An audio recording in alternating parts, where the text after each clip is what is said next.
waitress and her intimidation was a cherry topper to Laine's misery those days.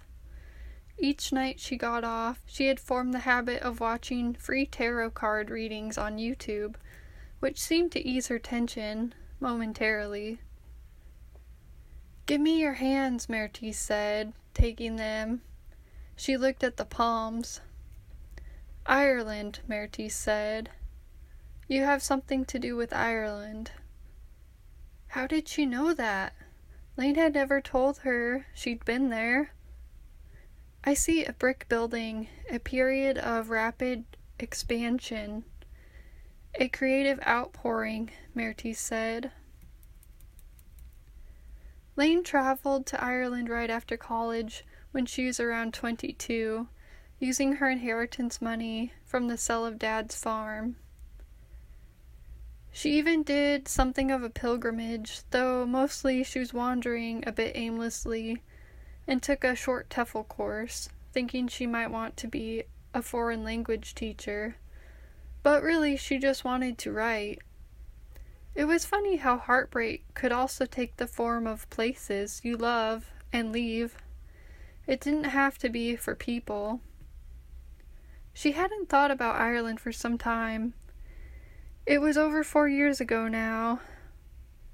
When she went over, she was still mesmerized by the Irish Smiths from her pre-Norman Irish Lit class. The teacher had said at the time that no one was going to continue studying these ancient Irish stories.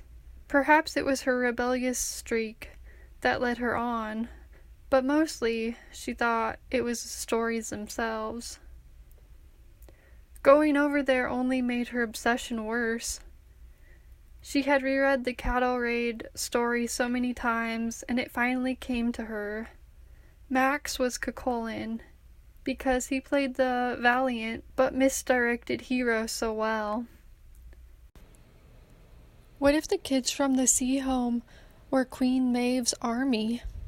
Queen Maeve was Gwen. Gwen was Laine's boss at the sea home, where she worked as a youth counselor. She had 2 jobs at the time just in case she could maybe afford grad school, which she wanted more than anything. Still, how had Merties known? Laine didn't know at the time that she was talking about the red brick buildings of grad school. "Thanks, Merties. I should get back to work now," she said.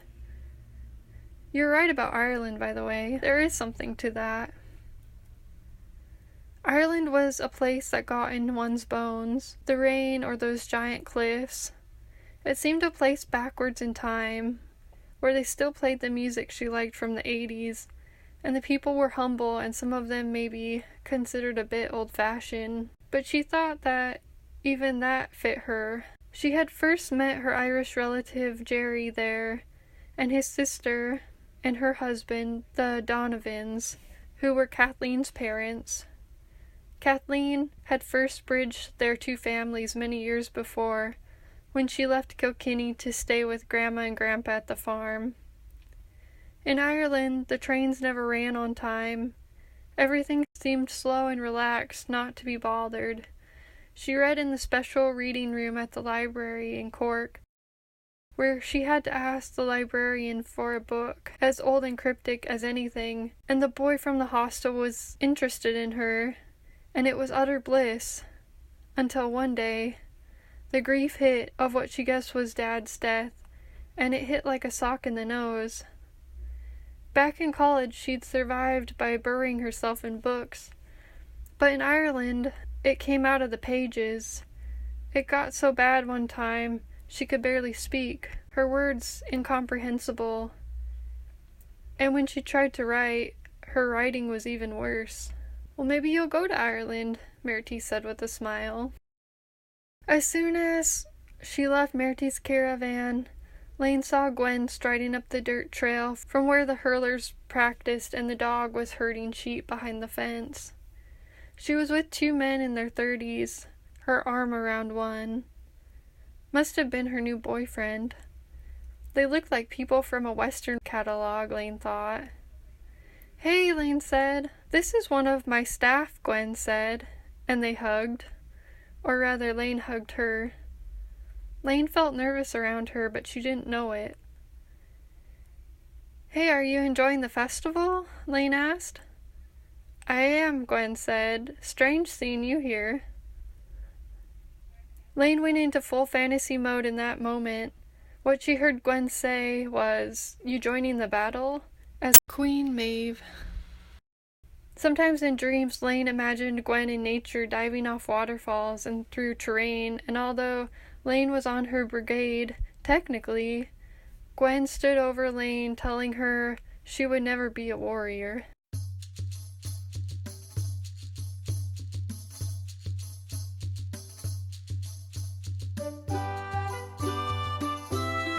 Artlist.io.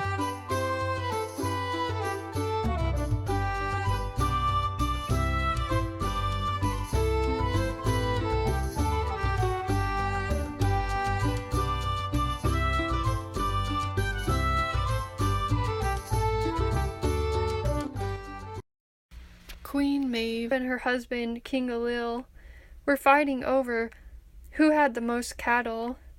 Determined to get the upper hand, Maeve joined the forces of Ireland to invade Ulster and capture the most potent bull of the land, Don Quailnge. This became known as the Cattle Raid of Cooley.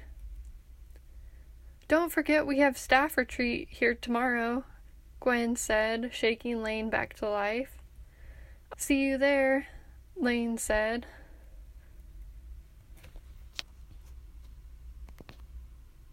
Usually all the staff met each week around the dining room table to discuss the kids at the home.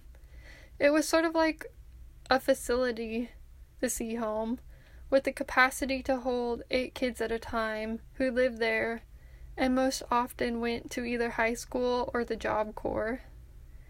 A year ago, when Laine had first started as an on-call, they had met at Lake Painted Rocks for the staffing retreat. And sometimes the staff brought food, but other than that, it was just the same old. They still had to lug around the heavy binders that they called the Holy Grails. Now that Laine was one of the regular counselors, she had gained the responsibility as Evelyn's primary. She carted around Evelyn's huge binder, one for each of the children in their care, full of Evelyn's documents, and made sure everything was up to date. Evelyn came from Kalispell next to Flathead Lake, and had lived out a period of her young life in a tent, a Mickey Mouse tent, and Evelyn always told the story like it was the most normal thing in the world.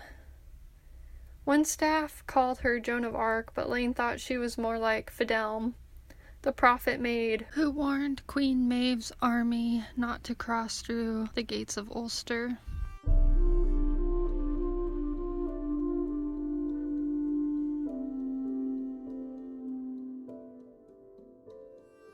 Artlist.io.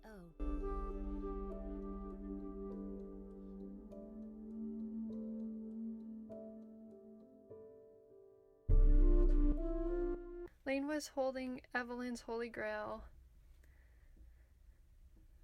Evelyn was a small pixie of a 15-year-old, sweet and brimming with life, yet so full of strength and truth. She guarded the gate of Ulster, just like she guarded the window of her bedroom.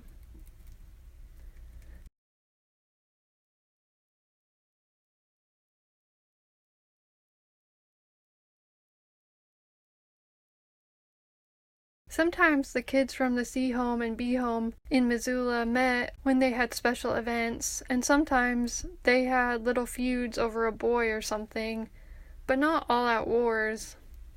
So she laughed at the notion that the kids from the home could be part of Queen Maeve's army, yet did not rule it out entirely.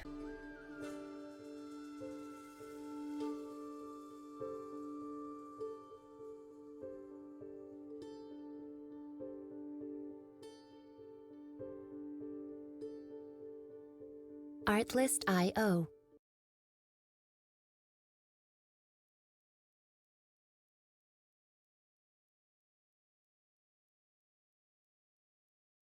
Thanks for watching my video, guys. I'll be back with another video next Wednesday. Until then, ciao!